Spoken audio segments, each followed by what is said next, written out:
रोजाना यूपी चुनाव का अपडेट जानने के लिए क्लीन न्यूज यूपी को सब्सक्राइब करना बिल्कुल ना भूलें। तो चलिए जानते हैं आज की 10 बड़ी खबरों को।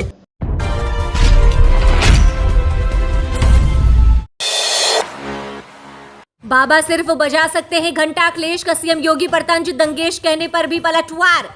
योगी के गढ़ गोरखपुर में पहुंचे अखिलेश यादव ने भाजपा पर जमकर प्रहार किए। साथ ही उन्होंने पहले चरण से लेकर चौथे चरण तक सपा की डबल शतक का दावा भी किया। अखिलेश यादव ने कहा, सपा को किस चरण में कितनी सीटें मिलने वाली हैं, 5वें चरण तक जनता तय कर देगी। रोड शो से पहले जनता को संबोधित करते हुए अखिलेश यादव ने कहा, गोरखपुर वालों, बाबा मुख्यमंत्री 5 साल न जाने क्या करते रह गए। जब सदन में थे मुझे उनके सामने बोलना था, मैंने उनको याद दिलाया। अब सरकार में आ गए हो तो काम शुरू कर दो, नहीं तो 5 साल तक बैठना पड़ेगा। अखिलेश यादव ने कहा, बाबा ने मेट्रो का सपना दिखाया था, अब तक शुरू नहीं कर पाए।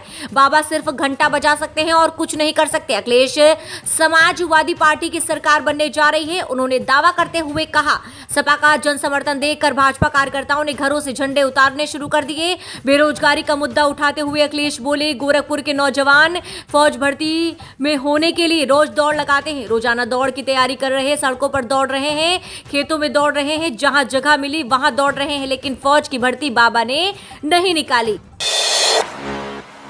बसपा के दल बदलुओं की आई अब परीक्षा की बारी, कहां किसकी है साख दांव पर। विधानसभा चुनाव धीरे धीरे अंतिम चरण की ओर बढ़ चला है।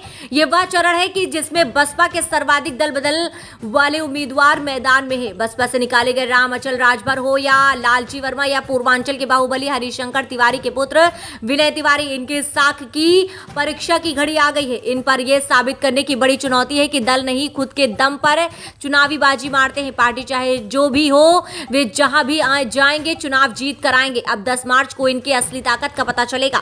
गोरखपुर की विधानसभा सीट चिल्लूपाड़ से पिछला चुनाव बसपा के टिकट पर विनय शंकर तिवारी जीते थे।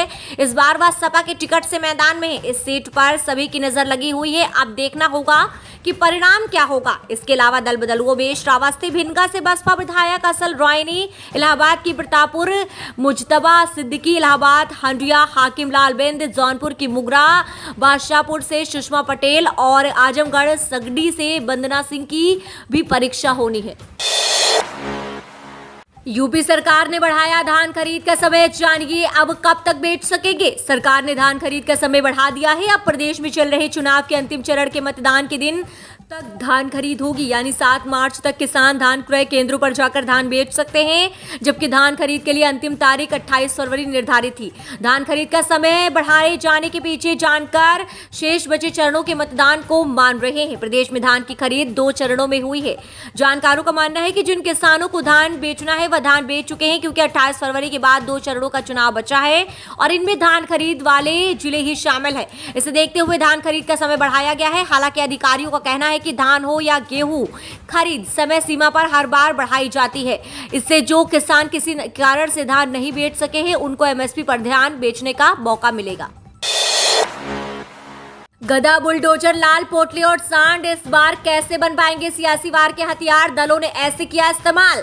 गदा, बुलडोजर, साइकिल, लाल पोटली, सांड, ये सब सियासी संग्राम में नए प्रतीक बनकर उभरे हैं। एक दूसरे पर हमला करने के जरिए बन रहे हैं। साथ ही चुनावी दंगल में इनके जरिए बढ़त हासिल करने की कोशिश भी खुलकर हो रही है। भारतीय जनता पार्टी व समाजवादी पार्टी खासतौर पर इन प्रतीकों को आगे कर घात प्रतिघात में लगे हैं। खास बात यह है कि दूसरे के वार को अपनी ताकत मनाने की मुहिम भी दिख रही है। माफिया व गुंडों की संपत्ति गिराने में योगी सरकार की बुलडोजर की इतनी चर्चा हुई है कि इसे प्रधानमंत्री नरेंद्र मोदी व गृह मंत्री अमित शाह ने इसे सपा सरकार के खिलाफ बड़ा मुद्दा बना रखा है। अब पूर्वांचल की भाजपा की सभाओं में मुख्यमंत्री योगी आदित्यनाथ के आगमन पर रैली स्थल पर बुलडोजर भी खड़े किए जाते हैं। खुद मुख्यमंत्री कहते हैं कि उन्होंने बुलडोजर को ठीक कराने का आदेश दे दिया है, ताकि 10 मार्च के बाद इनका इस्तेमाल किया जा सके। किसान आंदोलन के सवाल पर किसानों को अपने पक्ष में करने के लिए अखिलेश यादव ने लाल पोटली में गेहूं लेकर इनके लिए अन्य संकल्प लिया। लाल पोटली चर्चा में आ गई। किसानों की फसल में चरने में छुट्टा जानवर खासतौर पर सांड को लेकर चुनाव में काफी चर्चा होती रही है। पश्चिम से लेकर बुंदेलखंड और पूर्वांचल तक में यह मुद्दा बना है। सपा ने तो चुनावी घोषणा पत्र में यहां तक कह दिया है कि सांड के हमले में मौत होने पर आश्रितों को 5-5 लाख रुपए की रकम दी जाएगी। साइकिल सपा का चुनाव चिन्ह भी है, पर अब आतंकवाद का मुद्दा उभरा है। भाजपा ने इसे आतंकवाद से जोड़कर सपा पर साधा निशाना।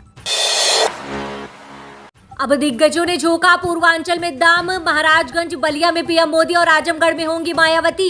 उत्तर प्रदेश विधानसभा चुनाव 2022 के 5वें चरण के मतदान के पूरा होने के साथ ही राजनीतिक दलों की नजर पूर्वांचल की उन 111 सीटों पर जा चुकी है जहां 6वें और 7वें चरण में मतदान होना है। इन सीटों पर विजय पताका फहराने के लिए सभी पार्टियों के दिग्गज नेताओं ने मोर्चा संभाल लिया है। रविवार को अपने संसदीय क्षेत्र वाराणसी पहुंचे प्रधानमंत्री नरेंद्र मोदी सोमवार को महाराजगंज और बलिया में जनसभा करेंगे तो अलग अलग क्षेत्रों को मतने के लिए भाजपा के राष्ट्रीय अध्यक्ष जेपी नड्डा, रक्षा मंत्री राजनाथ सिंह, गृह मंत्री अमित शाह और मुख्यमंत्री योगी आदित्यनाथ सहित अन्य वरिष्ठ नेता मैदान में होंगे। इसी तरह बसपा मुख्य मायावती आजमगढ़ में जनसभा करेंगी तो कांग्रेस महासचिव प्रियंका गांधी वाड्रा का शो बलिया, फेफना, कुशीनगर और देवरिया में होगा। बसपा प्रमुख मायावती को भी पूर्वांचल में कुछ बढ़त की उम्मीद है। वह सोमवार को अपने चिर प्रतिद्वंदी और पुराने गठबंधन सहयोगी सपा के मुखिया अखिलेश यादव के संसदीय क्षेत्र आजमगढ़ में जनसभा करेंगी। कांग्रेस की प्रियंका गांधी वाड्रा भी माहौल बनाने के लिए लगातार प्रयासरत हैं। पीएम नरेंद्र मोदी का आश्वासन, भारत का हर बेटी बेटा यूक्रेन से आएगा सुरक्षित, चल रहा ऑपरेशन गंगा। प्रधानमंत्री नरेंद्र मोदी ने रविवार को अपने चुनावी भाषण के बीच आश्वस्त किया कि यूक्रेन में फंसे सभी को ऑपरेशन गंगा के तहत सुरक्षित लाया जाएगा। बस्ती की चुनावी सभा में प्रधानमंत्री ने कहा कि बीते 2 साल से कोरोना जैसी भयंकर महामारी के कारण दुनिया के बड़े बड़े देशों के सामने संकट खड़ा हो गया है। वर्तमान वैश्विक हालात पर सबकी नजर है। प्रधानमंत्री नरेंद्र मोदी ऐसे संकट के समय में भारत ने अपने हर एक नागरिक के जीवन की सुरक्षा को सर्वोच्च प्राथमिकता दी है। जहां भी संकट आया, अपने नागरिकों को सुरक्षित वापस लाने में कोई कसर नहीं छोड़ी। ऑपरेशन गंगा चलाकर यूक्रेन से भी हजारों भारतीयों को वापस ला रहे हैं। हमारे जो भी बेटा बेटी वहां है उन्हें सुरक्षित घर पहुंचाने के लिए सरकार दिन रात काम कर रही है। देवरिया में पीएम मोदी ने कहा कि देश ने 2 साल तक कोरोना की विपरीत परिस्थितियां देखी। विपक्ष का भी दायित्व था कि वह संकट की घड़ी में सहायता का हाथ बढ़ाते, लोगों को दिलासा देते, लेकिन जनता को डरना, उन्हें चिंता में रखना और संकट बढ़ाने के लिए जो कुछ कर सकते थे उन्होंने किया। अखिलेश का राजा भैया पर तंज, कहा शीशे तोड़ने से हौसले नहीं तोड़े जा सकते, कुंडा अब गुलशन होगा। उत्तर प्रदेश विधानसभा चुनाव को लेकर एक तरफ राजनीतिक माहौल गरमाया हुआ है। प्रतापगढ़ के कुंडा में रविवार को 5वें चरण की वोटिंग के दौरान सपा प्रत्याशी गुलशन यादव के काफिले पर जानलेवा हमला हुआ था, मगर ये राजनीतिक लड़ाई अब सीधे सीधे राजा भैया और अखिलेश यादव के बीच आकर सार्वजनिक हो गई है। गुलशन में राजा भैया के खिलाफ चुनाव लड़ रहे अखिलेश और राजा भैया दोनों एक दूसरे पर निशाना साध रहे हैं। सुबह राजा भैया ने कहा ना तो प्रदेश में सपा की सरकार बन रही है, ना ही वे अखिलेश यादव को सीएम बनने देंगे। वहीं अखिलेश यादव ने कहा शीशे तोड़ने से हौसले नहीं तोड़े जा सकते, कुंडा अब गुलशन से ही गुलशन होगा। दरअसल आरोप लगाया जा रहा है कि गुलशन पर हमला राजा भैया की पार्टी जनता दल लोकतांत्रिक के कार्यकर्ताओं ने हमला किया है। इसमें पुष्पेंद्र सिंह का नाम सामने आ रहा है। वहीं पुलिस ने मुकदमा दर्ज कर जांच शुरू कर दी है। फिलहाल गुलशन यादव अपने घर पर सुरक्षित हैं। दरअसल आरोप लगाया जा रहा है कि गुलशन पर हमला राजा भैया की पार्टी जनता दल लोकतांत्रिक के कार्यकर्ताओं ने की। सीएम योगी का अखिलेश पर हमला, बोले सपा का एजेंडा सिर्फ सैफई परिवार का विकास। 5 चरणों के मतदान से समझिए रिजल्ट के संकेत। वोटिंग 10 साल पुराने पैटर्न पर लौटी। शहरों से अधिक गांव में हुए पढ़े लिखे संभ्रांत लोग घरों से नहीं निकले। यूपी विधानसभा चुनाव के 5 चरणों की वोटिंग हो चुकी है। पश्चिम से शुरू हुआ चुनाव अवध क्षेत्र तक आ पहुंचा है। मतदाताओं ने भी लोकतंत्र के उस उत्सव में भागीदारी की, लेकिन 2017 के विधानसभा चुनाव की तरह नहीं। 5 चरणों का वोटिंग प्रतिशत यही इशारा करता है। हर चरण में औसतन 1% कम वोटिंग हुई, जबकि 2012 में 5 चरणों की इन्हीं सीटों पर इसी पैटर्न पर वोटिंग हुई थी। इसमें भी शहरी क्षेत्र और ग्रामीण विधानसभा की तुलना करने पर भी संकेत साफ समझ आते हैं। कुशीनगर में आज 4 बड़े सियासी चेहरों की चुनावी जनसभा। अमित शाह भरेंगे हुंकार तो प्रियंका गांधी साधेंगी भाजपा पर निशाना। शिवपाल यादव बैठाएंगे जातीय समीकरण। कुशीनगर जिले में विधानसभा चुनाव 6ठे चरण यानी 3 मार्च को होना है, जिसके लिए सभी पार्टियों के दिग्गज कुशीनगर की तरफ अपना रुख कर लोगों के बीच जनसभा कर अपने प्रत्याशियों के लिए मतदान की अपील कर रहे हैं। आज कांग्रेस, भाजपा और सपा के 4 दिग्गजों का जमघट कुशीनगर में लगेगा।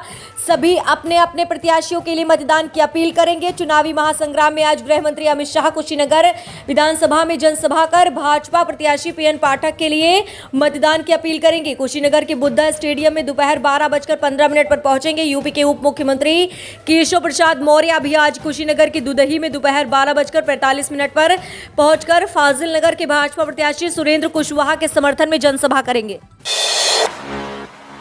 आइए जानते हैं उत्तर प्रदेश 2022 विधानसभा चुनाव का ताजा ओपिनियन पोल कि इस बार यूपी में किस पार्टी की बन सकती है सरकार, कौन सी पार्टी उत्तर प्रदेश में बना सकती है सरकार, कौन सी पार्टी को मिलेगी जीत की कुर्सी। आइए जानते हैं, रोज नए आंकड़े सामने निकल कर आ रहे हैं। आइए आपको बताते हैं कि जनता कितनी फीसदी कौन सी सरकार को पसंद कर रही है। सबसे पहले बात करेंगे हम बीजेपी की। बीजेपी को यहाँ पर जनता 41% पसंद कर रही है। वहीं बात करेंगे समाजवादी पार्टी की। समाजवादी पार्टी को यहाँ पर 32% पसंद किया जा रहा है।